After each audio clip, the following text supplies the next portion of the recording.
নাই।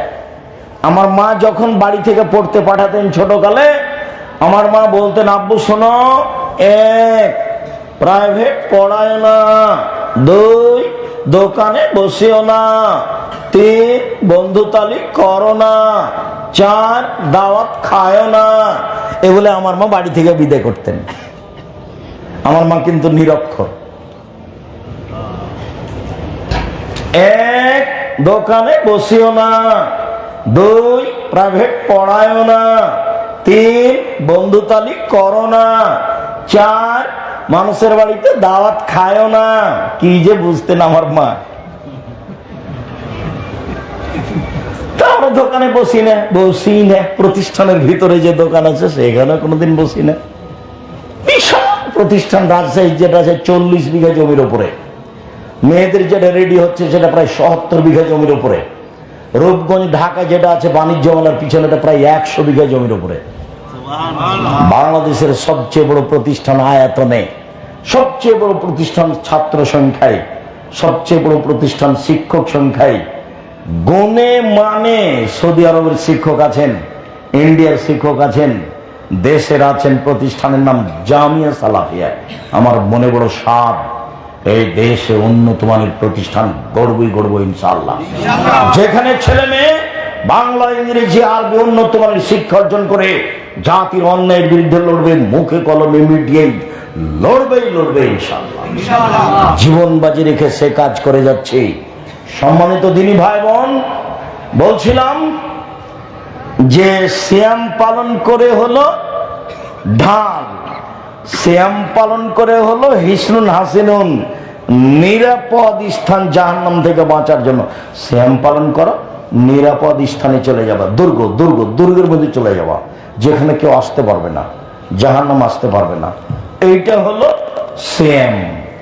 শুনুন, উমামা বাহিলী রাদিয়াল্লাহু তাআলা আনহু বলেন, আল্লাহর নবী একটা আমলের কথা বলেন তো আল্লাহর নবী, যাতে আমি জান্নাতে চলে যাব। তখন আল্লাহ রাসূল বলছেন, শোনো, সিয়াম পালন করো। ইবাদতের জগতে সিয়ামের মতো কোনো ইবাদত নেই। ইবাদতের জগতে সিয়ামের সমপর্যায়ের কোনো ইবাদত নেই। এটা হলো সিয়াম, এটা হলো সালাত। সালাত কিন্তু ভিন্ন ধরনের ইবাদত। সালাত মানুষের সাথে আপোষ করে না, সিয়াম করে। যেটা আজকে আলোচনা করছি সেটা করে, আপোষ করে। কি, আপনি অসুস্থ আছেন, পরে করে, এই যে আপোষ করলো। হজ কিন্তু আপোষ করে, এবছর করবেন না, আচ্ছা ভাইজান ঠিক আছে সামনে বছর হজ করে, এই যে আপোষ করলো। যাকাত 2 মাস আগে দেন, এই যে আপোষ করলো। 20 দিন 1 মাস পরে দেন, দিলেই হলো, এই যে আপোষ করলো। সালাত জি না, অজু করে করতে হয়, পানি নেই, তায়াম্মুম করে করেন, মাটি নেই তো অজু ছাড়া তায়াম্মুম ছাড়া এমনিতেই পড়েন। বলছি কেবলা দিকে মুখ করে সালাত আদায় করতে হয়, কেবলা বোঝা যায় না, এমনিতেই পড়েন। দাঁড়িয়ে পড়তে হয়, দাঁড়িয়ে থাকতে পারি না, বসে পড়েন। বলে বসে থাকতে পারি না, শুয়ে পড়েন। পরিষ্কার কাপড় পরে সালাত আদায় করতে হয়, পরিষ্কার কাপড় নেই, আরে যাতে পেশাব পায়খানা লেগে আছে সেটা পরেই পড়ো। বলে পরিষ্কার অপরিষ্কার কোনো কাপড়ই নাই, যে কোনো উলঙ্গ অবস্থা আছে, বলে এভাবেই পড়ো। অবাক ইবাদত।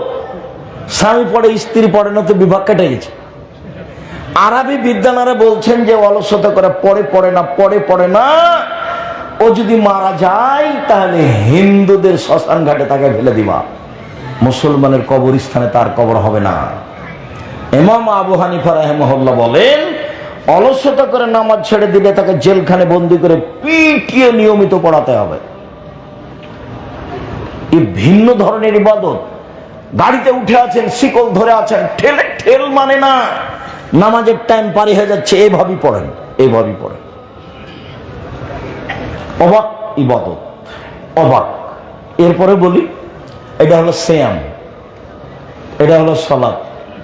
সালাত সিয়ামের মতো জি না। কেন? আল্লাহ নবী বলেছেন এর মতো কোনো ইবাদত পৃথিবীতে নেই।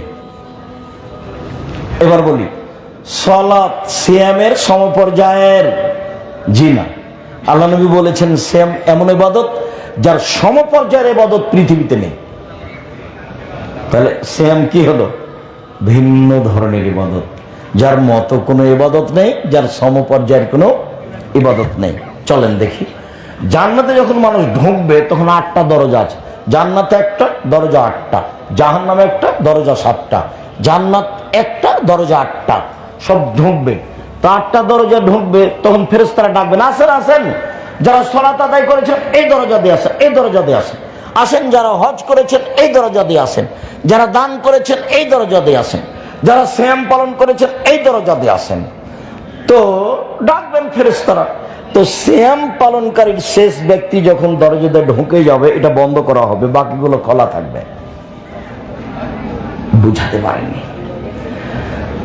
হজ করা ব্যক্তি সালাত আদায় করা দরজাতে ঢুকতে পারবে, সালাত আদায় করা ব্যক্তি দানের দরজাতে ঢুকতে পারবে, কিন্তু সিয়াম না রেখে এই দরজাতে ঢোকা যাবে না। এটা শুধু সিয়ামের জন্য খাস, বাকিগুলো খোলা আছে, 7টায় খোলা আছে। কোনটা বন্ধ হয়ে গেছে? এটা বন্ধ হয়ে গেছে। সিয়াম, একটা হাদিস, বুখারী মুসলিম। আমি কি বুঝাতে পেরেছি না আবার বলবো? কি ভাইজান, বুঝা গেছে? মানে এইটা হলো সিয়ামের জন্য দরজা, সিয়াম পালনকারীরা যাবে। তো অন্য ইবাদত দিয়ে এইটাতে ঢুকতে পারবে না। বাকি 7টা খোলা আছে। যান, সালাত আদায় করেছেন তো এটা দিয়ে ঢোকেন, বলে দান করেছেন তো ওইটা দিয়ে ঢোকেন। এই সিয়াম ভিন্ন ইবাদত। চলেন, 4-5টা জিনিস বিচারের মাঠে কথা বলবে আপনার পক্ষে। 1 সিয়াম, 2 কোরআন, 3 কালো পাথর হাজরে আসওয়াদ। হজ যদি কবুল হয় তাহলে কালো পাথর আপনার পক্ষে বিচারের মাঠে কথা বলবে। 4 আঙ্গুল, তাসবিহ দানা দিয়ে কোনোদিন তাসবিহ গুনবেন না। আঙ্গুল বিচারের মাঠে আপনার পক্ষে কথা বলবে, তাসবিহ দানা বলবে না। বরং তাসবিহ দানা আরেকটা বিপদ আছে, সেটা কি? তাসবিহ হাতে নিলেই খালি মনটা একটু চায় যে লোক দেখুক না, তাই না?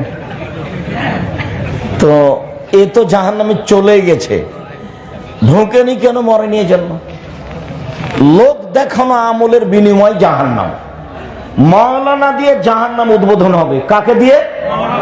মাওলানা দিয়ে জাহান্নাম উদ্বোধন হবে। খুব ভয়াবহ কথা। 2 দানকারী দিয়ে জাহান্নাম উদ্বোধন হবে। খুব ভয়াবহ কথা। 3 শহীদ দিয়ে জাহান্নাম উদ্বোধন হবে। মাওলানা মানে বিশাল ব্যাপার। আল্লাহ নবী বলছেন, নবীগণ চলে গেছেন, তার স্থানে কে কাজ করছে? আলেম ওলামা। এর সম্মান অনেক বেশি। কিন্তু যখন তার কাজ হবে, কথা হবে, বক্তৃতা হবে, দিন প্রচার, মানুষকে দেখানো, মানুষকে আকৃষ্ট করা, তখন বিনিময় কি হবে? জাহান্নাম। শহীদ দেখাচ্ছে যোদ্ধা আমি, তখন বিনিময় জাহান্নাম। দান, মৌলানা সাহেব একটু বলেন না, 5,000 টাকা দিলাম, চেয়ারম্যান সাহেব 5,000, বলে দাও না। চেয়ারম্যান সাহেব 5,000 টাকা দিলেন, এত ব্যস্ত কেন?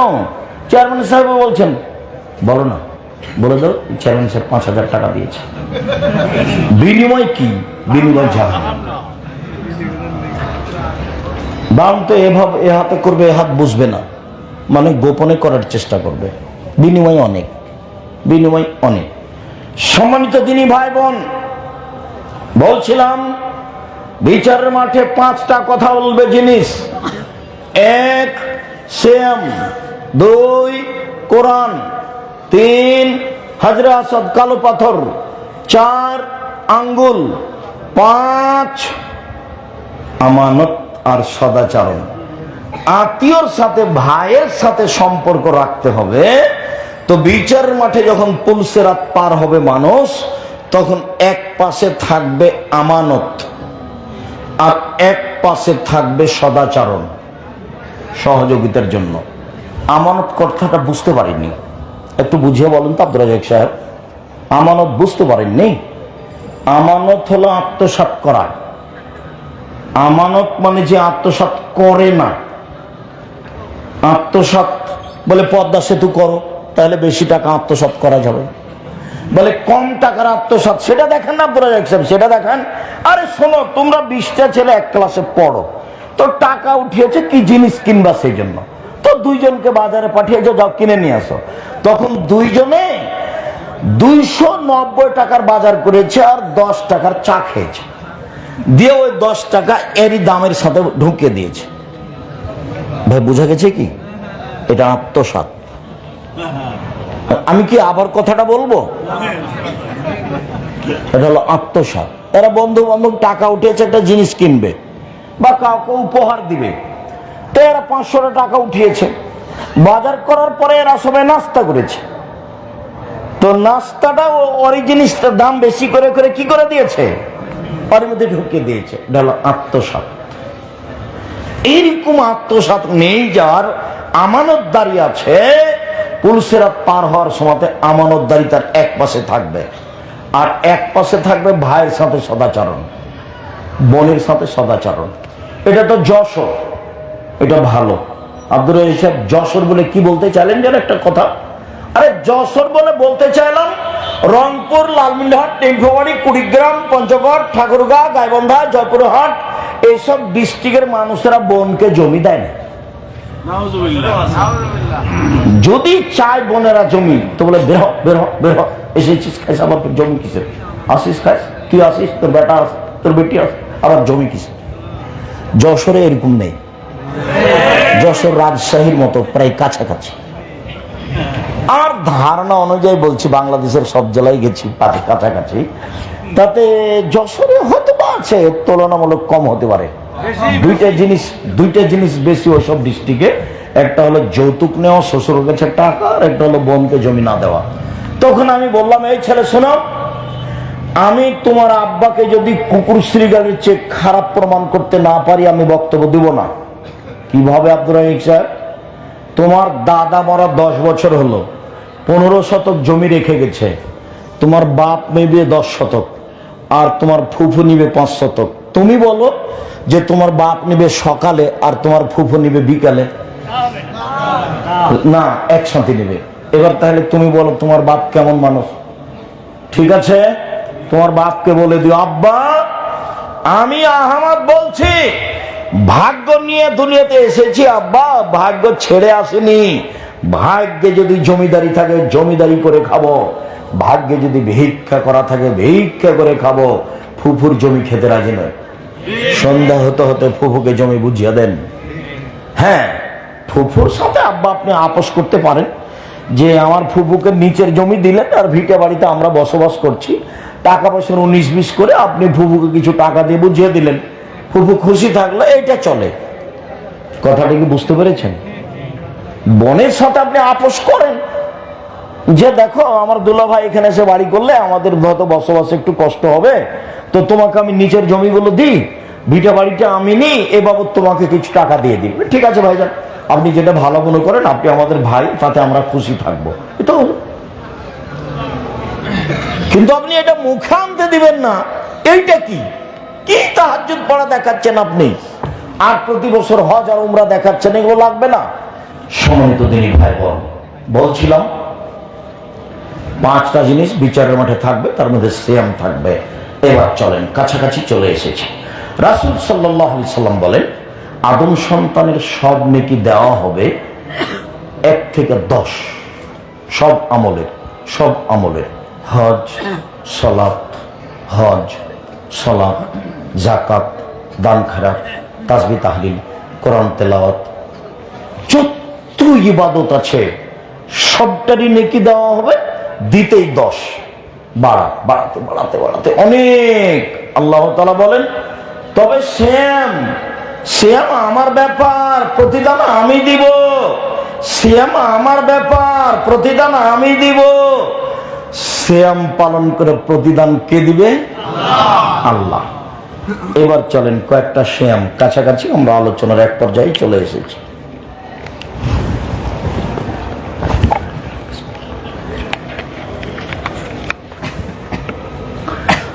সম্মানিত দিনী ভাই বোন, ফরজ সালাতের পরে সবচেয়ে উত্তম সিয়াম হলো মুহররমের সিয়াম। 2টা। আল্লাহ রসুল মক্কা থেকে মদিনায় গেলেন, তখন দেখলেন মদিনার ইহুদিরা মহরমের 10 তারিখে সিয়াম পালন করছে। তা আমাদের নবী বললেন, আচ্ছা তোমরা মহরমের 10 তারিখে সিয়াম থাকো কেন? তখন তারা বলল, কেন, এদিন তো বড় দিন, এই দিনে আল্লাহ ফেরাউনকে ডুবিয়ে দিয়েছেন সদল বলে, আর এই দিনে মুসা আলাইহিস সালামকে সদল বলে বাঁচিয়ে দিয়েছেন। মুসা এদিনের শুকরিয়া আদায় করে সিয়াম থেকেছিলেন। মুসা বলেছিলেন, আল্লাহ তুমি এত বড় উপকার করলে, আমি তোমার কি দিয়ে শুকরিয়া আদায় করি, যাক এই দিনে সিয়াম থাকলাম। তো আমরা ইহুদি খ্রিস্টান এই দিনে শুকরিয়া আদায় করে তো সিয়াম থাকি। তখন আমাদের নবী বললেন, আমি বেশি হক রাখি মুসার সুন্নাত পালনে, আমিও সিয়াম থাকলাম। সঙ্গী সাথী সাহাবীগণ তোমরাও সিয়াম থাকো, যেমন বলেছেন তোমরা সিয়াম থাকো, তেমনি সাহাবীরা একবারে রিডি করে বলে উঠেছে, ইন্না লিল্লাহ। কেমন কথা, আপনি দিনরাত বলছেন যে ইহুদিদের বিরোধিতা করতে হবে, ইহুদিদের বিরোধিতা করতে হবে। তো ওরা তো মহরমের 10 তারিখে সিয়াম থাকে, আমরা যদি মহরমের 10 তারিখে সিয়াম থাকি তাহলে বিরোধিতা হলো না অনুকূলে হলো? তাহলে তো অনুকূলে হলো, এটা আমরা কেমনে থাকি? তখন আল্লাহ রাসূল বলছেন, থামো থামো থামো, লাইন বাকাইত সানাতাল কাবেলা, আমি যদি সামনে বছর বেঁচে থাকি, আমি যদি সামনে বছর বেঁচে থাকি, লাসুমান্নাত তাসিয়া 9 তারিখও সিয়াম থাকবো মহরমের। 9 তারিখ হবে বিরোধিতা, 10 তারিখ হবে শুকরিয়া। তাহলে মহরমের সিয়াম কটা হলো? 2টা। 9 তারিখ বিরোধিতা আর 10 তারিখ হলো শুকরিয়া। চলে বসো, 2-1 মিনিট কাজ দেখায়ও না। আর আমি ইসব জুলেখার কাহিনী বলতে আসিনি যে তুমি বাদাম খাবা, একটু পরে এখানে যাবা ওখানে যাবা, আজকেই চিলে চা খেতে হবে কেন, মিষ্টি খেতে হবে কেন, আজকে জিলাপি কিনতে হবে, হাট বাজার কি মেরে খেয়েছেন? স্বভাব এমন কেন? আমি তো অনেক পথ অতিক্রম করে এসেছি, আবার ঢাকা যাও, আমি তো আপনার জন্য এসেছি, ইনশাআল্লাহ আমি তো আপনার জন্য এসেছি। আপনার আমি কিছু না কিছু উপকার করবই করবো ইনশাআল্লাহ। মানবতার পরিচয় দিয়ে কিছুক্ষণ অপেক্ষা করবেন, কাছাকাছি চলে এসেছে।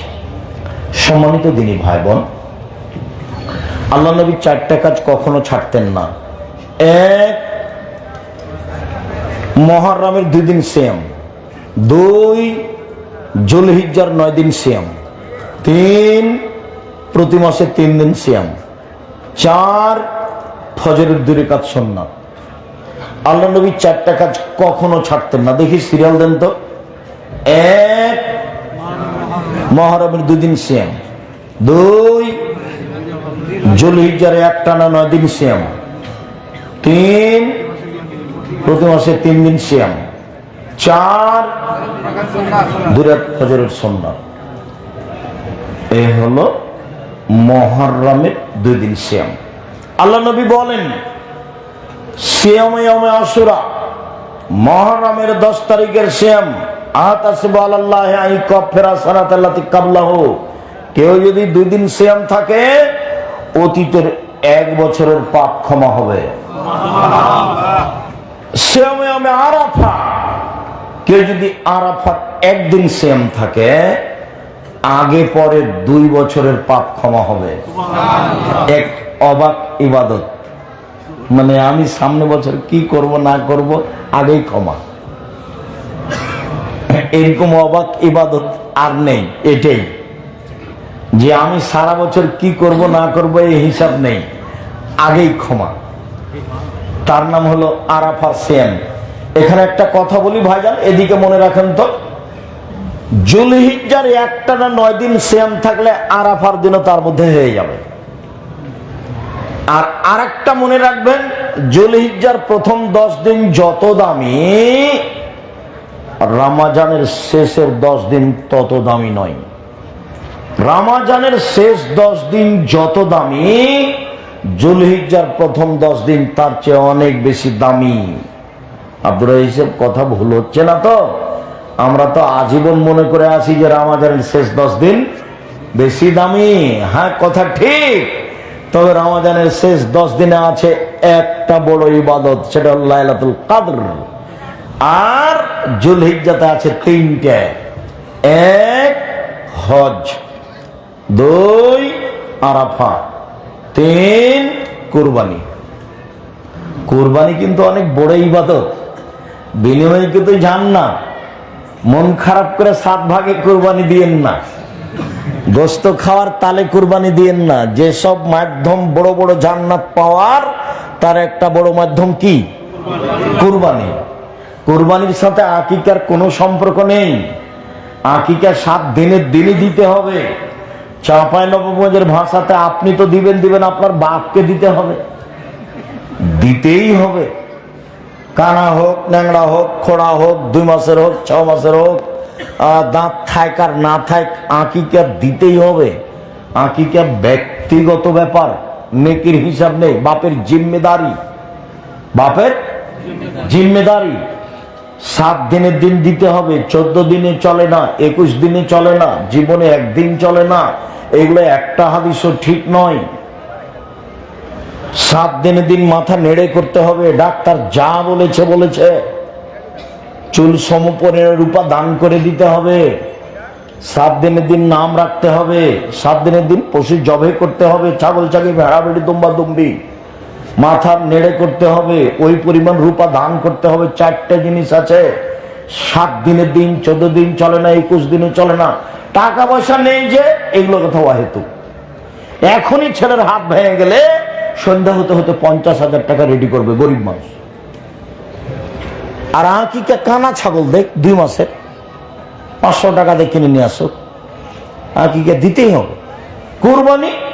কুরবানি ভিন্ন জিনিস। কুরবানি আল্লাহ, চোখ দেখো ঝকঝকে কিনা, কান দেখো ঝকঝকে কিনা, তারপরে লেজ দেখো সুন্দর কিনা, দাঁত দেখো দাঁত উঠেছে কিনা, পা দেখো ন্যাংরা খোড়া নয় তো, খুর দেখো ঠিকঠাক আছে কিনা, সিং দেখো ঠিকঠাক আছে কিনা, মোটা তাজা কিনা, দেখতে সুন্দর কিনা, তার নাম কুরবানি। অনেক কিছু নিয়ে কুরবানি। টাকা বেশি আছে, ইন্ডিয়া কাছে আছে, কি যেন বেনাপোল রাজস্থান থেকে উট নিয়ে আসেন। টাকা কম আছে, ষাঁড় দেন। টাকা কম আছে, খাসি দেন। টাকা কম আছে, ছাগি দেন। টাকা কম আছে, ভেড়া ভেড়ি দেন। ভাগে কে যেতে বললো যে কলিজা নিয়ে গন্ডগোল করছেন? আমি কোনোদিন ভাগের কথা বলিনি। আমি কোনোদিন ভাগের কথা কোনোদিন বলিনি। কুরবানিতে ফলাফলে জান্নাত পাওয়া যাবে। কুরবানি আপনার টাকা অনুযায়ী দেন। এই ছেলে শোনো, তোমরা 2 ভাই ইনকাম করো, ভিন্ন ভিন্ন ইনকাম করো, সেটা ঠিক আছে। বাড়িতে এসে 2 ভাইয়ের টাকা দিয়ে কুরবানি দেয়। আচ্ছা ঠিক আছে, তাই দাও। শোনো, 2 ভাইয়ের টাকা তোমার মার নামে গরু কিনবা, আর তুমি দেবে একটা খাসি, আর তোমার ভাই দিবে একটা খাসি, 10-12 হাজার টাকার, বাস সুন্দর হবে। 2 ভাইয়ের টাকা দিয়ে কুরবানি কার নামে দিবা? তোমাদের তো টাকা ভিন্ন ভিন্ন। কথা কি বোঝা যায়? আমার পরামর্শ কি, 2 ভাইয়ের টাকা দিয়ে কার নামে কুরবানি কিনবে গরুটা? তোমার মা মরে গেছে নাকি? গেছে, তাহলে থাক, ওটা আর লাগবে না। যদি মরে গেছে তো গেছে, তাহলে তোমার বড় ভাইয়ের নামে করো কুরবানিটা। সবাই তোমরা গোস্ত খাও, আর সবাই নিজ নিজ একটা করে কুরবানি দাও, একটা ছাগল দাও। নিজের জন্য কুরবানি হতে হবে, বিনিময় জান্নাত। সম্মানিত দিনী ভাই বোন, বলছিলাম এরপরে হলো আপনার শাবানে একটানা 15 দিন সিয়াম। কেন? বাৎসরিক রিপোর্ট পেশ করা হয় শাবান মাসে। আর আমাদের নবী চাইতেন, আমার রিপোর্টটা আল্লাহ সিয়াম অবস্থায় দেখো, আমার রিপোর্টটা আল্লাহ তুমি সিয়াম অবস্থায় দেখো। সাপ্তাহিক রিপোর্ট পেশ করা হয় বৃহস্পতিবার সোমবার। আমাদের নবী বৃহস্পতিবার সোমবার সিয়াম থাকতেন। এ আশাই যে সাপ্তাহিক রিপোর্টটা আমার দেখো, সিয়াম অবস্থায় দেখো আমার রিপোর্টটা দেখো, আমি সিয়াম আছি, দেখো আমার রিপোর্টটা। আমাদের নবীর নিজের রিপোর্টটা আল্লাহর কাছে কি অবস্থায় দেখাতে চাইতেন? সিয়াম অবস্থায়। সাপ্তাহিক রিপোর্ট কোন কোন দিনে মানুষের পাপ নেকি পেশ করা হয়? বৃহস্পতিবার সোমবার। আমাদের নবী এই জন্য বৃহস্পতিবার সোমবার সিয়াম থাকতেন। বাৎসরিক রিপোর্ট কোন মাসে পেশ করা হয়? শাবান মাসে। আমাদের নবীর জানা ছিল না সেই দিন কোন দিন, যার কারণে শুধু রিপোর্ট ধরার জন্য একটানা 20-25 দিন সিয়াম থাকতেন। আয়েশা বলছেন পুরো শাবান, উম্মু সালমা বলছেন পুরো শাবান, দু একটা বাদ, খালি রিপোর্ট ধরার জন্য। আর মুখে বলেছেন তোমরা একটানা 15 পর্যন্ত থাকো। কিভাবে ভারত, বাংলাদেশ, পাকিস্তানের আলেম ওলামা, যশোরের আলেম ওলামা জেনে নিলেন সেদিন 15 শাবান। কলকারখানা, অফিস আদালত, কোর্ট কাচারি, শিক্ষা প্রতিষ্ঠান সবকিছু বন্ধ করে রাতে গোসল করে আতর গোলাপ মেখে সিয়াম থাকেন। সম্মানিত দিনী ভাই বোন, অনুরোধ করছি আপনাকে, যারা আমার সামনে আছেন, অনলাইনে পৃথিবীর বিভিন্ন প্রান্তে অবস্থান করছেন, সময়ের গতিতে অবগত হবেন। আল্লাহর নবী শাবান মাসে বেশি বেশি সিয়াম থাকতেন কেন? রিপোর্ট ধরার জন্য। আমি একটু নবীর সুন্নাত পালন করলে হয় না? নবীর সুন্নাত পালন করলে হয়, হওয়া উচিত। প্রতি মাসে 3 দিন সিয়াম থাকলে, রামাজানের সিয়াম থাকলে সারা বছর সিয়াম পালন করা হয়। সারা বছর সিয়াম পদ্ধতি দুইটা, সারা বছর সিয়াম পদ্ধতি দুইটা। এক, প্রতি মাসে 3 দিন, আর রামাজান। 2, শাওয়ালের 6টা, আর রামাজান। সারা বছর সিয়াম, শাওয়ালের 6টা আর রামাজান, সারা বছর সিয়াম। চলেন যাই এবার ধারাবাহিক বলি। একটানা 15 দিন কোন মাসে? শাবান মাসে। মনে থাকবে না?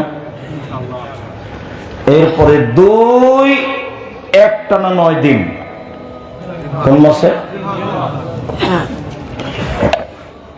জিলহজ মাসে। 3, একটানা 6 দিন কোন মাসে? শাওয়াল মাসে। এতে আমার দিনী বোনেরা চাঁপাইনবাবগঞ্জে যারা থাকে তারা কিছু ভুল বলেছে। সেটা হলো এই, তারা বলছে যে বুবু তোমার হাইজের কারণে যে রোজাগুলি ছুটে গেছে এগুলি তুমি আগে করে নাও, তারপরে শাওয়ালের করিও। এটা তার ভুল কথা। আল্লাহর নবী হাইজের কারণে যে রোজা ছুটে গেছে, সিয়াম ছুটে গেছে, এগুলো বাকি জীবন করার অনুমতি দিয়েছে। যেদিন পারবে সেদিন করবে, মরে গেলে গেছে। আয়েশা রাদিয়াল্লাহু তাআলা আনহা হাইজের কারণে ছুটে যাওয়া সিয়ামগুলি করতেন 10 মাস পরে আবার শাবান মাসে। কেন? তার একটা খেয়াল থাকতো যে আল্লাহর নবী শাবান মাসে বেশি বেশি সিয়াম থাকতেন, ওই সুবাদে আমি সিয়াম থেকে নিব, বাকি দিনে আমি সিয়াম থাকবো না। কেন? আল্লাহর নবী যদি আমাকে মানবিক প্রয়োজনে ডাকেন তখন আমি বলবো সিয়াম আছে, আমি এই কথা বলতে রাজি নই। আমি তার প্রয়োজন মিটাতে আমি বলবো আমি সিয়াম আছি, এই কথা আমি বলতে রাজি নই। অতএব আমার হাইজের কারণে যে সিয়াম ছুটে গেছে এগুলো আমি কোন মাসে গিয়ে করব? সামনে মাসের শাবান মাসে, 10 মাস পরে, 10-11 মাস পরে। আর মহিলা বৈঠকে চাঁপাইনবাবগঞ্জে কিভাবে বলল, বুবু তোমার হাইজের রোজা আগে করে নিও বুবু, ওগুলো ফরজ রোজা বুবু, শাওয়ালের গুলো নফল। এমনি কথা, বুবুর সব কথা নাকি বোখারিতে। আর এটা তো যশোর দিনী বোন। আমি তো আগে একটা কথা বলতে ভুলে গেছি, সব মনে হয়ে গেছেন। একদিন খুলনাতে যখন প্রথমে এসেছিলাম তখন এভাবে বক্তব্য দিয়েছি, তো মহিলারা বলছে যে বক্তব্য দেয় না কেন, খালি কথা বলছে কেন? তো বক্তব্য মানে কণ্ঠস্বর, বক্তব্য মানে কণ্ঠস্বর। 1 ঘন্টা যখন হয়েছে, কণ্ঠ যখন হয়নি, তখন মহিলারা বলছে চলো যাই, আজকার বক্তব্য দিবে না। তো ওদের ধারণা যে বক্তব্য মানে কি কণ্ঠস্বরে, কণ্ঠস্বরে যে বক্তব্য দেওয়াই জায়েজ নয় সেটা তো আর জানে না। আল্লাহ নবী জীবনে কোনোদিন কণ্ঠস্বরে বক্তব্য দেননি। তার বক্তব্যের গতি দেখবেন, খাতাবা, যখন তিনি বক্তব্য দিতেন অহমার তাইনাহু, তার 2 চোখ লাল হয়ে যেত, অস্তাদাগাজহু, রাগ বেশি হয়ে যেত, ওয়ালা সাউতহু, কণ্ঠ উঁচু হয়ে যেত, কান্নাহু মঞ্জুর যায়, যেন তিনি সৈন্য দলকে ধমক দেখাচ্ছেন, এই করতে হবে সে করতে হবে। এটাই ছিল তার বক্তব্যের গতি। সেটা হুজুরেরা এরকম করে দিয়েছে। পৃথিবীর মানুষ মনে রেখো, আমার উম্মতের উপরে আমার আশঙ্কা পোষণ করে গেলাম, এক, আলেম ওলামা ধর্ম বিকৃত করবে, ধর্ম বেচা খাবে। দুই, আমার উম্মত মূর্তি পূজা করবে। তিন, আমার উম্মত হিন্দুদের সাথে মিশে যাবে। পৃথিবীর মানুষ শুনে রেখো, আফসোস করে বলে গেলাম, আমার উম্মত ইহুদি খ্রিস্টানদের সাথে মিশে যাবে। ডান হাতের বিঘত যেমন বাম হাতের সমান সমান সমান মিশে যাবে। ডান পায়ের জুতা যেমন বাম পায়ের সমান সমান সমান মিশে যাবে। ইহুদি খ্রিস্টান যদি মায়ের সাথে জেনা করে থাকে, আমার উম্মত তাদের সাথে মিল দিতে গিয়ে মায়ের সাথে জেনা করবে। আমি আশঙ্কা পোষণ করে গেলাম জাতির সামনে। এই কথা মুহাম্মদ সাল্লাল্লাহু আলাইহি সাল্লাম বলেন। চলাতে ফিরাতে, খাওয়াতে, পোশাকে, আশাকে, গাড়িতে, কোন জায়গাতে তার সাথে যেন মিল না খাই চেষ্টা করতে হবে। ও বামাতে ধরবে। শোনেন এক মিনিট, কিভাবে আরবিরা সবচেয়ে বেশি মিস খাবে ওদের সাথে, আরবিরা মিল দিবে ওদের সাথে বেশি। এক মিনিট, কয়েকদিন বলেছি যে আমি মিশরে গিয়ে ওই ফিলিস্তিনিদের ত্রাণ দিচ্ছিলাম। অনেক মহিলা পুরুষ উপস্থিত হয়েছে, কেউ বোরখা পরে আছে মহিলা, কেউ প্যান্ট পরে আছে, কেউ বোরখা পরে আছে, কেউ এরকমই আছে। তো আমি ত্রাণ দিচ্ছি এইভাবে, তো সবাই বাম হাতে নিচ্ছে, সবাই বাম হাতে নিচ্ছে। তো 5 মিনিট পরে আমি দেওয়া বন্ধ করলাম, দিয়ে আমি ওদের সামনে ডান হাত কি আর বাম হাত কি বক্তব্য শোনালাম। ডান হাত ভালো কাজের জন্য, বাম হাত পেশাব পায়খানার জন্য। তো আমি যখন বললাম, তখন আমার মনে হলো যে ওরা আমার চেয়ে বেশি বুঝেছে। কেন? আরবি ভাষার মানুষ তারা, আর তারা হলো আসল আরবি। সব নবীর কবর হলো ফিলিস্তিনে। আরব দেশে আরবি পরে, আর ফিলিস্তিনে আরবি আগে।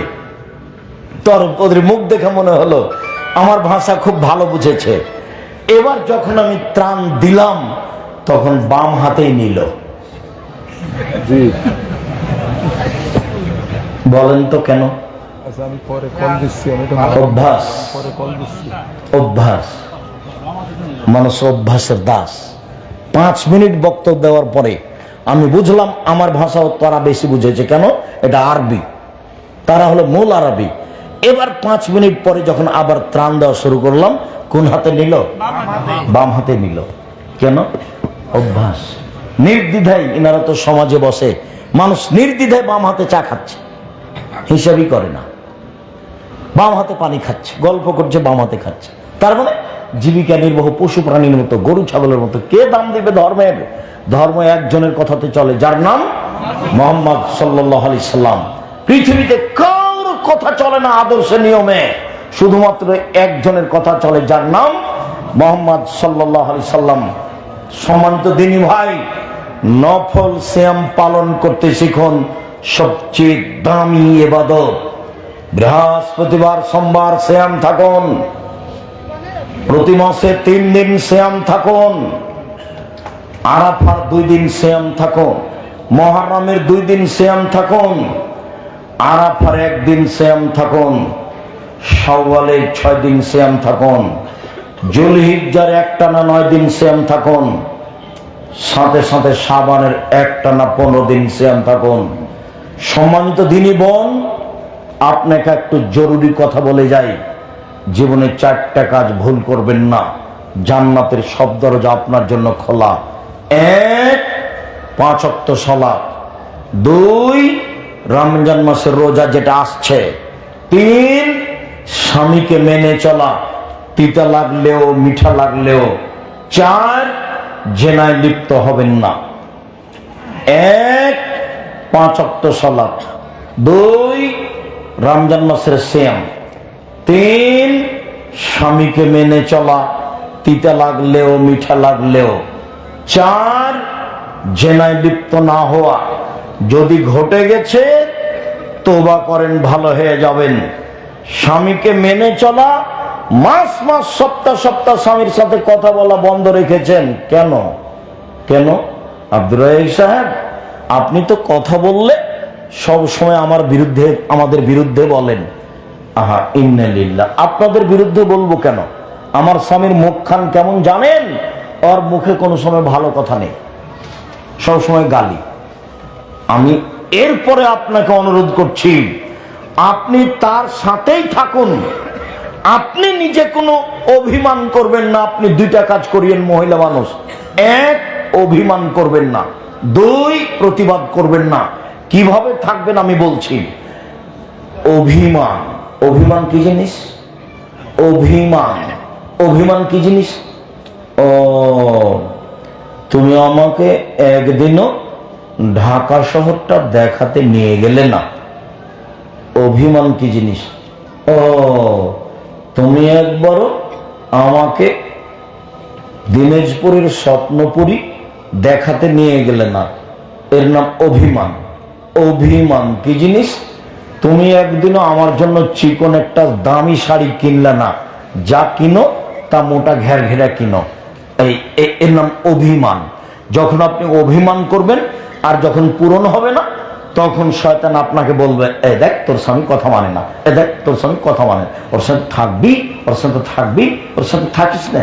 তখন আপনি বলেন, তোমার সাথে সংসার করব না, তুমি আমার কোনো কথা মানো না, সংসার করবি না তো যা, তুমি তালাক দিয়ে দাও, তালাক দিয়ে দাও, তোমার বাড়িতে একদিনও থাকবো না, তালাক দাও না, তালাক আছে, ঠিক আছে যা, 100 তালাক, 1 তালাক, 1000 তালাক দিলাম, যা। যেমন তালাক দাও শেষ হয়েছে, তেমন শয়তান আর নেই। তিনটে ছেলে মেয়ে আছে, যে তিনটে যে ছেলে মেয়ে, এখন কি করা যায়? এখন কিন্তু আর শয়তান নেই, শয়তান চলে গেছে। এখন তো বলে যে এক রাতের জন্য বিবাহ দিতে হবে। এটাই কি কম হলো? এটাই তো কম হলো না।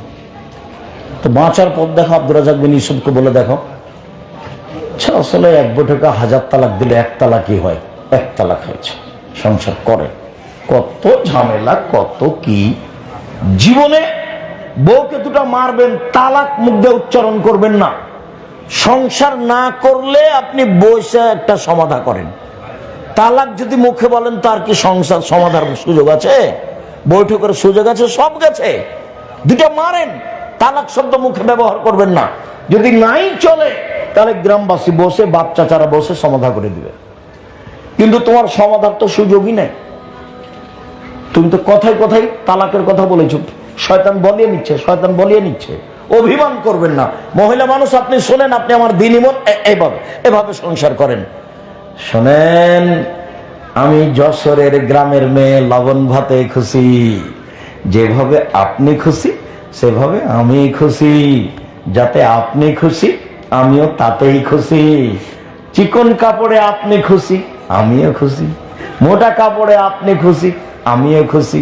আমার পক্ষ থেকে কোনো প্রকার অভিমান থাকিবে না, আপত্তি থাকিবে না।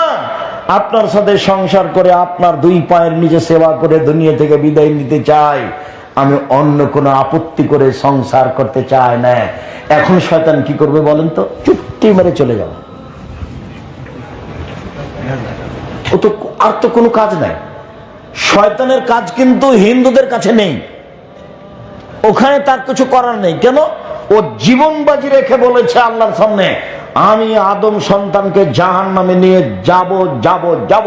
তোমার সম্মানের কসম আল্লাহ, তোমার ইজ্জতের কসম, তোমার মর্যাদার কসম, আদমের ছেলে মেয়ে জান্নাতে কিভাবে যায় তা আমি দেখে ঝেড়ে দিব। এ কথা ইবলিস বলছে আল্লাহর সামনে। আর বলার সময় বলছে, রব্বি, হে আমার প্রতিপালক, তোমার সম্মানের কসম, ইবলিস বলছে, তোমার ইজ্জতের কসম, তোমার মর্যাদার কসম, আদমের ছেলে মেয়ে কিভাবে জান্নাতে যায় তা আমি দেখে ঝেড়ে দেব। আমি একাই জাহান্নামে যাব?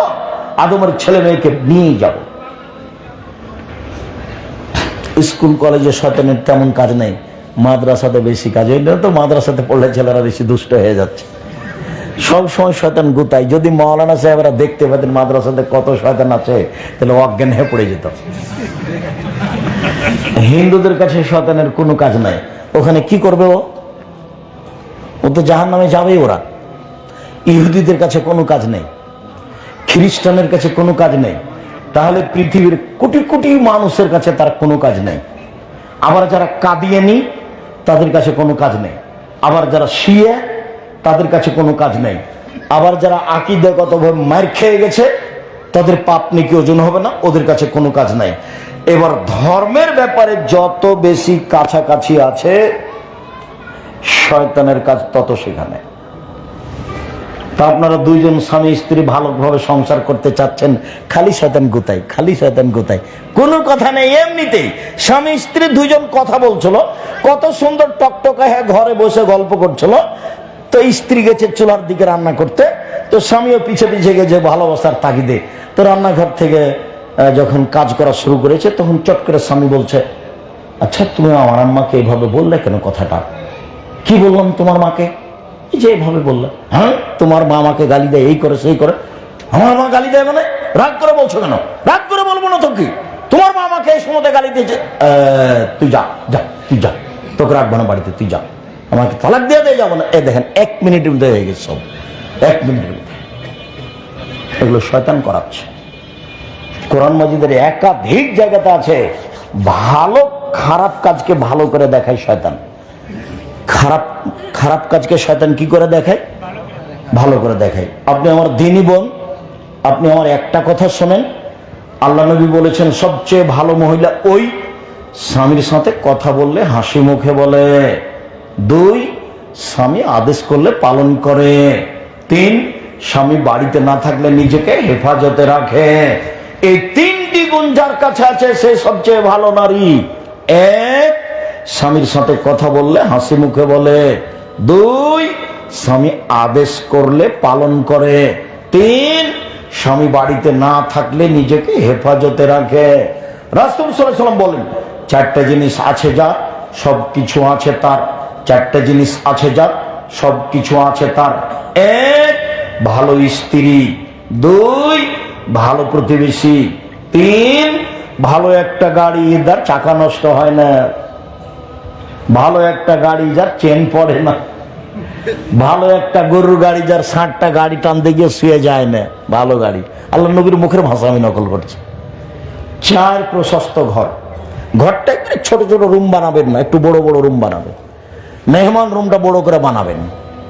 আর সব সময় আপনি আপনার বাপের স্বভাবে ফিরে যাবেন, আর আপনার বউকে আপনার মায়ের স্বভাবে ফিরে যেতে হবে। এটা কি আপনারা একসাথে? কেন? শতদিন বলেছি আপনার বাপের স্বভাব ছিল এসব সালাত আদায় করে যখন বাড়িতে যেত, তখন মসজিদে ডান দিকে বাম দিকে দেখতো, কি খবর মুরব্বী, বাড়ি কোথায়? বাড়ি ফরিদপুর। ফরিদপুর কোথায়? ভাঙা। ও রাতে খেয়েছেন? জি না। চলেন চলেন আমার সাথে চলেন। এটা কার স্বভাব ছিল? বাপের স্বভাব। আপনাকে তাই করতে হবে। মায়ের স্বভাব ঢেঁকিতে ধান ভেঙে যাতায় আটা পিষে 16 জন মানুষের ভাত রেডি করত। আপনারা ছিলেন 10 ভাই বোন, 12 ভাই বোন। কিষান কামলা ছিল 2 জন, আর আপনার বাপ ফকির ধরে নিচ্ছে 2টে। আর আপনার বাপ মা এই 16-18 জনের ভাত রান্না করতে আপনার মা ঢেঁকিতে ধান ভেঙে, কোনো সমস্যা হয়নি।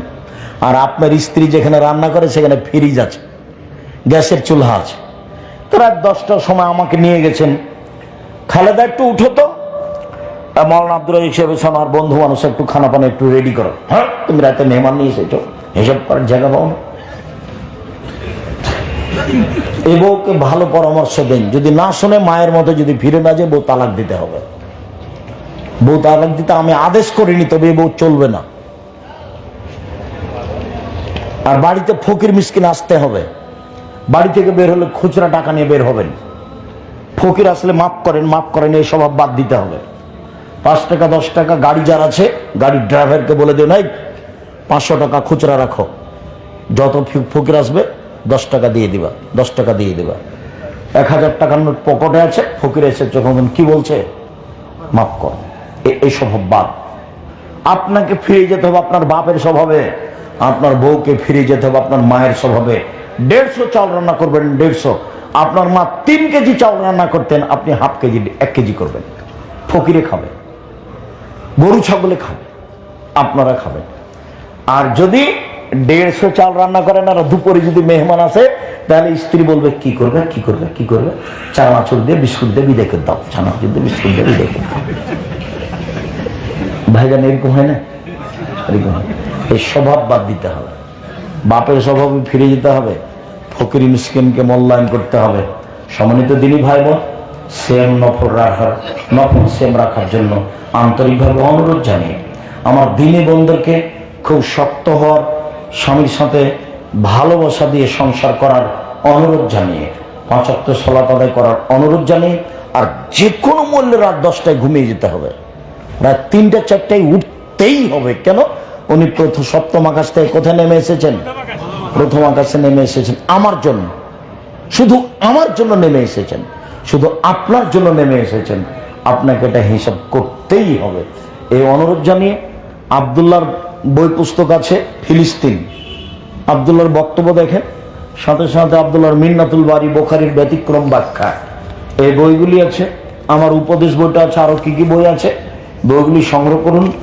এগুলো আমাদের মুখের বক্তব্য যত কাজ করে, ওগুলো তার চেয়ে বেশি কাজ করে, মিডিয়া তার চেয়ে বেশি কাজ করে। কেননা আমরা যেখানে যেতে পারি না, বই সেখানে যেতে পারে, মিডিয়া সেখানে যেতে পারে।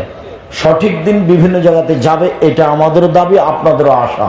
কাজেই বইগুলি অবশ্যই মূল্যায়ন করবেন, আলোচনা মেনে চলার চেষ্টা করবেন। আল্লাহ কবুল করুক। সম্মানিত দিনী ভাই বোন, সকলকেই বলা কথাগুলি মেনে চলার অনুরোধ জানিয়ে বলি, আল্লাহ আমাদের যারা মারা গেছে তুমি তাদের কবরের শাস্তি মাফ করো, আমরা যারা অসুস্থ তুমি তাদের আরোগ্য দান করো। আমরা আমাদের জীবনকে ভালো কাজে ব্যয় করি, আমরা বেশি বেশি করে নেক আমল করি আর খারাপ কাজ থেকে বিরত থাকি।